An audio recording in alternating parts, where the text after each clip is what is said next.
9 जुलैला माही भुवड हिचा वाढदिवस होता आणि आपण काय ठरवलंय की वाढदिवसाला आपण चॉकलेट देण्याऐवजी काय द्यायचं आहे शाळेला? झाड. एक झाड द्यायचंय आणि ती आज झाड घेऊन आली बघा. आणि हे झाड आपण का घेतो चॉकलेट ऐवजी? आपल्याला ऑक्सिजन भेटतो. ऑक्सिजन आपण चॉकलेट खाल्ले त्यामुळे त्याची पण झाड मोठं होईल. बरोबर. झाड मोठं होईल आणि ऑक्सिजन भेटेल आणि सावली मिळेल. सावली मिळेल. अजून एक चॉकलेट आपण जेव्हा खातो त्यांनी आपल्याला काय होतात?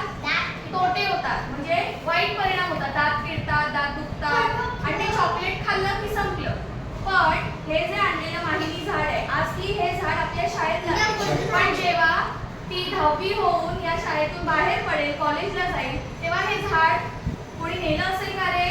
नाही. ते झाड आपल्या शाळेतच वाढत नाव लिहिणार आणि इयत्ता लिहिणार आणि हे झाड आपल्या शाळेत ठेवणार, जेणेकरून ती जेव्हा मोठी होईल तेव्हा ते झाड सुद्धा काय झालेलं असेल? मोठं झालेलं असेल.